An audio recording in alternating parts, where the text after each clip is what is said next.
There's a fire starting in my heart, reaching a fever pitch and it's bringing me out the dark. Finally, I can see you crystal clear. Go ahead and sell me out and I'll lay your bare. See how I'll leave with every piece of you. I've grown in many ways since my first record. Obviously I'm older, a bit more mature, but I'm just a bit more patient with myself and other people. I'm not as expectant as I used to be, but I'm more aware of my own flaws and my own failures and my own disappointments, and I know what it is that I do wrong in relationships, which seems to be the theme of all of my songs based on guys. I'm not naive anymore, do you know what I mean? A bit more worldly, life happened.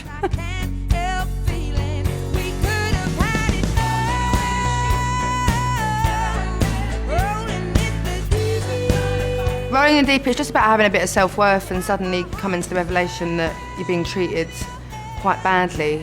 It's about the last argument that we had before we completely broke up, and I was fuming. I could really feel my heart going. It takes a lot for me to get angry as well. And the beat is the speed that my heart was going when I was talking to Paul Letworth about it. Rolling in the deep is a sort of twist on a kind of phrase in England called roll deep, which is about having someone have your back and being part of a team and that no one else can affect you, and that's what I mean by rolling in the deep, is we could have had it easy, do you know what I mean, if we'd managed to stay together. It's about saying, my life is going to be fine, even though it's not yet, but your life's going to be rubbish.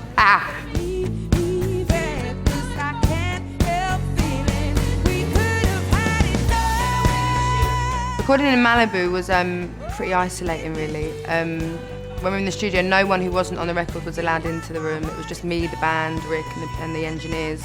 And we could have been in 1950 or we could have been in 2090. Do you know what I mean? It was just all about the song and about the music, and I had absolutely no idea what was going on in the charts or what new videos had come out. I was completely clueless. And it was all just about kind of creating a vibe and going with our instinct, which I felt very, very lucky and fortunate to be able to do a record like that so early on in my career. So that was really quite inspirational. And then with Paul Letworth in West London, which was a lot more spontaneous and fearless. He's got so many ideas and he's really not afraid to try them all out, and that's the complete opposite of how I am. I always like to kind of be quite scheduled and know what I'm doing. And it was basically like having a blank canvas of Paul and just throwing anything we could find, any ideas. But I guess the main difference would be the weather. I'm allergic to the sun anyway, pretty much.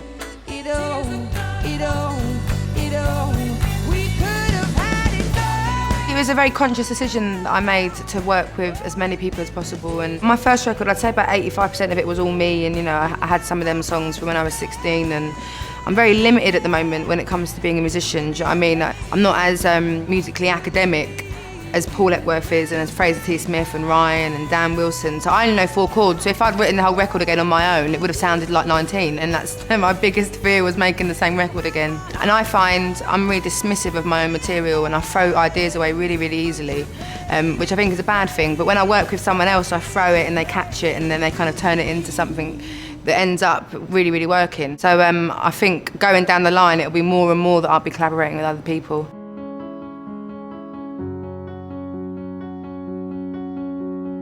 I think I wrote about 15 or 16 songs that I ended up recording for the record. I probably had about 45 ideas, and 11 made the final album. Found a girl and you're married now. Someone Like You is it's about trying to move on and trying to be happy for someone, even when you're quite reluctant to do so. I broke down yesterday when I was singing Someone Like You at a session, and just had to stop and have a bit of a sip of tea. Especially because it's I'm still really early singing all these new songs, and I'm not quite over it yet, do you know what I mean? I thought I was, but I'm not.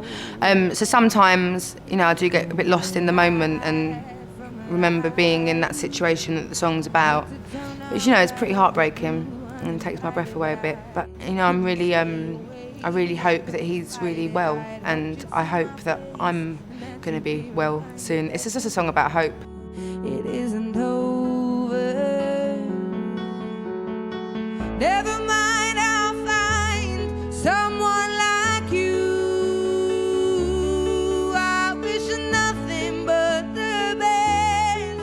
Well, my favourite singers are very, very passionate, and it's important for me to be a passionate performer and a passionate singer. And I ain't passionate about anything but the things that go on in my life. When I was sort of started promoting my first album, I was a bit worried that I wasn't going to have anything normal happen to me, because this is so bizarre. Like, you know, all this music stuff, it's just out of this world. And I was very lucky from when I talked to other artists.